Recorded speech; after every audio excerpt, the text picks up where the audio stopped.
congratulations on the movie. The reviews have started to come in. Some are calling Talk to Me the best horror of the year, the scariest movie of the year. How are you feeling right now? Let me start with you, Michael. It's disappointing. It's literally the best thing ever. We were so afraid of what people would think of the movie, and we didn't know how it would be received. So for it to be like get this kind of reception it's like literally a dream to us. Like the dream outcome with every part of it has been like the perfect outcome, I think. So yeah, we're so happy. All the screenings we've been doing with all the people that come out, we're so thankful and just glad to be here. Oh, that's cool. So you've had the chance to watch it with an audience now. That must be an exciting. The first time you do that must be kind of nerve-wracking, but obviously when you get the reactions, like nothing else in this world. Yeah, the Sundance premiere, when we premiered at something, because that was the first time it was being seen by critics and distributors and things like that. That was the most terrifying experience ever, because you didn't know what it was, how it was going to be received. So it was so scary. So, for those who don't know, it is a horror about demonic possession, but it takes a somewhat different route to what is kind of a well-worn genre. How challenging and then how exciting is it to find new ground in something audiences can be quite familiar with? Yeah, it's always about just trying to modernize things and like base those tropes in today's generation, and like trying to really analyze what would it be like if that was a thing right now. And like I have no doubt that people would be wanting to do it. People would be wanting to get possessed, and people would be wanting to film it and upload it. So yeah, it felt unique and it felt right. Yeah. So wait, are you saying that you think there's going to be a breakout of people going, let's try possession based on how exciting it looks at the start of your movie? I think that like in general, if it did exist, people would be doing it for real and like wanting to do it. Yeah. And maybe not the opening scene, but maybe one of the scenes later on. A little montage sequence. With the makeout scene. Yeah. I mean, I have friends who are real die-hard horror aficionados, and they found it terrifying. But Michael, I think you've described it as more of a drama with horror elements, whereas Danny, you've called it a full-blown horror. Like, I mean, I'm not trying to create some unnecessary sibling rivalry on a Sunday morning, but there's so much of that already. We are rivals. We're really on the edge here, mate, and you're pushing it straight over. And I would say this though, Michael didn't write the film, so what does he know? I think it was a thing like the way that we tackled it, especially with the music in certain scenes. It was the original score for certain bits was going to be more horror based, and then it changed to more emotional, because I saw things more dramatic than horror. I saw the emotion in it as opposed to horror. I like that it's both genres, but I was just saying that to say like, hey, we're not ashamed that we made a horror film. Where it's like, it sounds like you're like, oh, I'm not ashamed that we made a drama film, mate. With horror elements. I mean, does it work creatively though? Like approaching things, because obviously you're co-directing the movie. Does it work creatively having like, perhaps a different way of looking at the same scene? I think it was like we had the same overall vision in terms of like what we shot.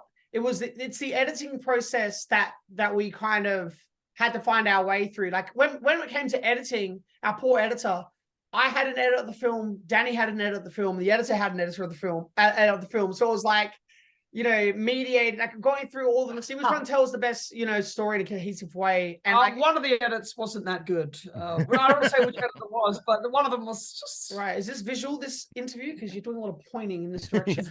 It is, so everyone will be able to appreciate that moment. So yes. I think you've both talked about this, and I think it does it really well. It melds genres, so I guess perhaps this is where the drama, the horror, the comedy element comes from. I think you've mentioned previously Memories of Murder being an example of something that does that really well. Would that be right? Yeah. The best movie. It's the greatest movie ever made.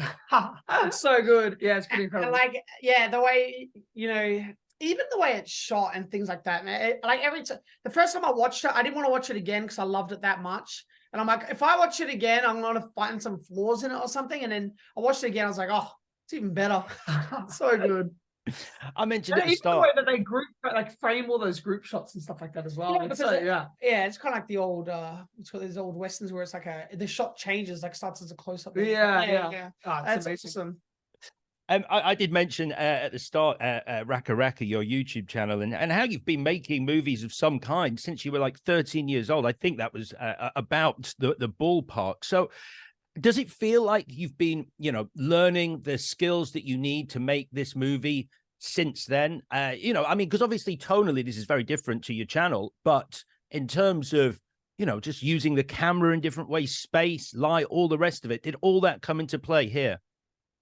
Well, yeah, every single video we did was like building up to this moment. Like it was all just training and all just practice. So when it was time to make the feature film, it was like we've done so much thing to get our XP up.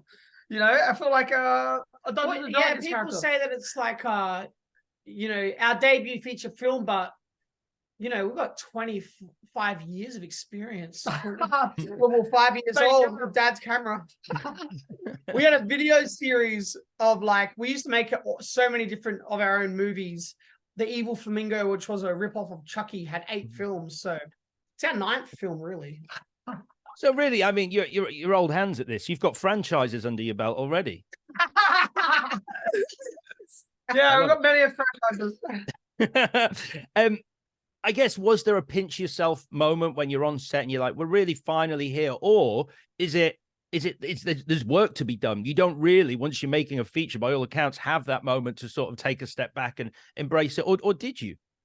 Oh my, every single day I was like, what, how did we get here? Every day it was the most overstimulating experience. Like even the writing of it was so rewarding. And then casting and then pre-production and production, like every single step of the way was like, what, this is so amazing. Like it literally was a dream. Like, yeah, I was always constantly stepping back and admiring where we were and what we were doing. Like it's so magical making a film. It's weird when you go on set because it's such a big, like compared to YouTube, it's like a unit alone and there's like 15 trucks everywhere you rock up. It's like, man, I feel bad for the neighbors wherever. But it's like that's when I'd go. Like you'd go every time you go to set and you'd see the setup. You're like, wow. And we'd get together every single night with the heads of departments and all have slumber parties and watch movies and just talk and stuff. And it was seriously it was heaven. I loved it so much.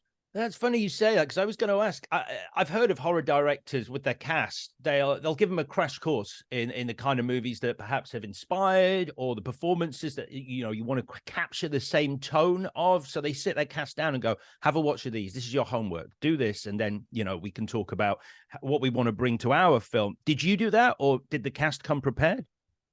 Well, yeah, pretty much. We sat down with each of the actors and broke down every single scene with them, and went through all of their we would show clips of inspiration and things that were inspiring and elements that I try to want to capture. So it was always a one-on-one with the actors and then talking it through. But it was more of the crew members at night. We'd get together and we'd watch movies and have movie nights. With the actors, it was always very specific and just specific moments and scenes as opposed to full films. Were all the crew okay with that? Because horror do you have to love horror to work on a horror movie? Or were they like, listen, thank you for the opportunity, guys. I'd love to come and sit with you at a slumber party, but I'm fucking terrified of horror movies. Well, funnily enough, it wasn't all straight out horror. We did watch some drama, admittedly. So it was a bunch of different genres. So yeah, there was some full-blown horrors, but everyone knew what we were there for. So they were keen. All right, listen,